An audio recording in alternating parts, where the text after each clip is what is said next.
Buenos días. El día de hoy vamos a realizar un podcast analizando la información que nos da la inteligencia artificial frente a unos artículos y realizando una breve comparación frente a una lectura convencional. Mis compañeros Jared, Jesús, Julián y quien les habla, Wendy.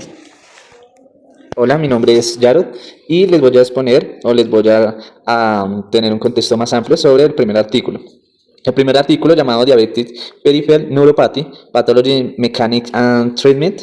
Este artículo no se centra tanto sobre glomerulopatía diabética, sino que trata más sobre neuropatía diabética.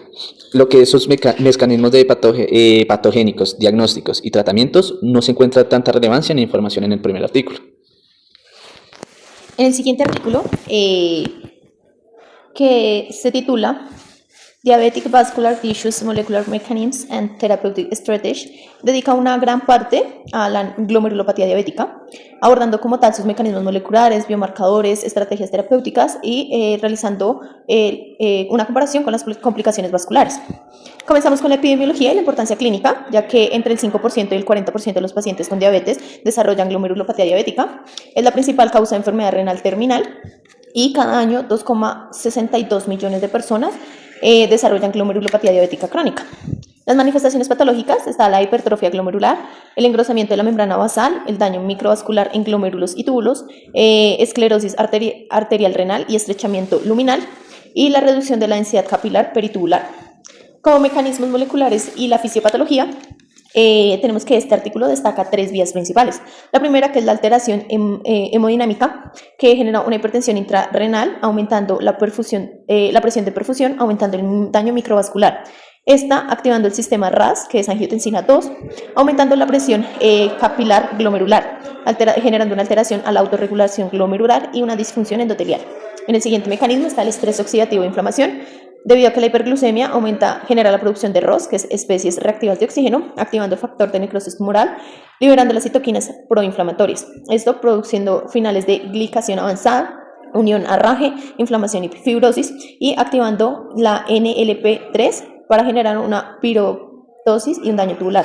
Y como último mecanismo está el metabolismo lipídico y alteraciones mitocondriales, ya que la acumulación de lípidos en podocitos y túbulos genera una lipotoxicidad, la disfunción mitocondrial genera un aumento de estrés oxidativo y el desequilibrio en factores angiotensínicos genera una refracción capilar. Ya los biomarcadores están los tradicionales, que es la tasa de filtración glomerular estimada, la proteinuria y la albuminuria, y te habla acerca de nuevos biomarcadores de investigación, que son factor de necrosis tumoral alfa, molécula de adhesión, endostatina, coptenina, molécula del daño renal, proteína quimiotrayente de monocitos, entre otros. Bueno, por otra parte, vamos a hablar sobre las estrategias terapéuticas, igualmente en el segundo artículo. Tenemos fármacos estándares que son inhibidores de SGLT2, que reduce la progresión de DKB, agonistas de GLP-1, que es beneficio renal, inhibidores de RAS, control de presión, proteinuria, y metformina, que es la control glucémico con beneficios cardiovasculares.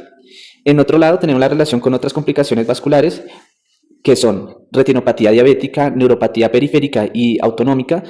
Tenemos también la enfermedad arterial carotidia y rigidez aórtica. Y por último, la presencia de placas coronarias y clasificación arterial. Bueno, esto fue lo que logramos tomar como en la lectura clásica de los artículos. Ahora vamos a escuchar a mis compañeros que van a hablar lo que la inteligencia artificial les dio. Bueno, a continuación vamos a ver desde el punto de vista, desde donde metimos el artículo y lo que nos arrojó ChatGPT complementando o también buscando información de otros lados. Vamos a iniciar diciendo que la glomerulopatía diabética, también llamada nefropatía diabética, es una de las complicaciones microvasculares más importantes de la diabetes mellitus, especialmente la tipo 1 y la tipo 2 de larga evolución. Se caracteriza por daño progresivo en los glomérulos renales debido a la hiperglucemia crónica y otros factores metabólicos y hemodinámicos. Vamos a iniciar primero con lo que es la fisiopatología, el cual nos va a presentar un daño renal, las cuales ocurren frecuentemente en la diabetes por varios mecanismos, como por ejemplo la hiperglucemia crónica, la cual genera una glicosilación no enzimática de proteínas, lo cual va a causar un daño estructural en la membrana basal glomerular. También estimula el estrés oxidativo y la inflamación. Vamos a tener que también vamos a presentar alteraciones hemodinámicas e intrarrenales, como la hiperfiltración glomerular inicial por aumento de la presión intraglomerular, la cual es la dilatación de arteriola aferente y constricción relativa de la eferente mediante por angiotensina 2. Vamos a tener lo que son cambios estructurales, como es engrosamiento de la membrana basal glomerular, expansión mesangial por depósito de matriz extracelular, y vamos a tener también esclerosis nodular características. Vamos a tener lo que también son las manifestaciones clínicas. En la etapa inicial vamos a tener una hiperfiltración asintomática, una microalbuminuria y un declive de la TFG. Vamos a tener también la clasificación por etapas. La primera va a ser la hiperfiltración glomerular, que es una fase silenciosa. También vamos a tener las lesiones renales iniciales, que es el engrosamiento de membrana basal, expansión mesangial. Y vamos a tener otra que es microalbuminuria persistente, también la proteinuria con disminución progresiva de TFG en la insuficiencia renal terminal. A continuación, pues va a seguir mi compañero. Al colocar el segundo artículo en ChatGPT, necesitamos que nos aporte lo más relevante del artículo, teniendo en cuenta que el segundo artículo son las enfermedades vasculares diabéticas. El ChatGPT nos bota una introducción y una definición. En la introducción nos habla sobre una enfermedad panvascular diabética, el cual refiere a la coexistencia de arteriosclerosis y daño microvascular en diferentes sistemas. Entonces vamos a tener una complicación macrovasculares y microvasculares. Las macrovasculares son macroangiopatías diabéticas, se manifiestan principalmente como arteriosclerosis en arterias grandes y medianas, como aorta, coronarias, carótidas, arterias periféricas. Y las complicaciones microvasculares son microangiopatías diabéticas que comprenden la retinopatía, la nefropatía y la neuropatía. Vamos a hacer énfasis en la nefropatía diabética, que es la primera causa de enfermedad renal crónica terminal. Su patogenia involucra hipertensión glomerular, estrés oxidativo, inflamación e hipoxia tubular, además de factores genéticos. Los biomarcadores clásicos son la proteinuria y la disminución de la TFG, pero están investigando marcadores más precoces como microRNAs y moléculas de adhesión endotelial. Listo, como conclusión, todos concordamos que pues, aunque la inteligencia artificial nos facilita mucho el trabajo de leer un artículo y lograr entender, es bastante complejo debido a las abreviaciones que utiliza la inteligencia artificial y a términos que no son conocidos. Y por otra parte, una lectura básica, siempre y cuando uno esté pendiente de lo que está leyendo, es una mejor forma de estudiar. Obviamente es necesario tener un buen lugar y una buena interpretación de la lectura si se va a hacer de forma convencional. La inteligencia artificial es una herramienta que nos agiliza el proceso de la lectura, pero recorta muchas partes importantes de la lectura, trata de darlo muy recortado, y si uno necesita un tema profundo o especializado de la lectura que debería realizar, es bastante complejo lograr que la inteligencia artificial se lo suministre al 100%.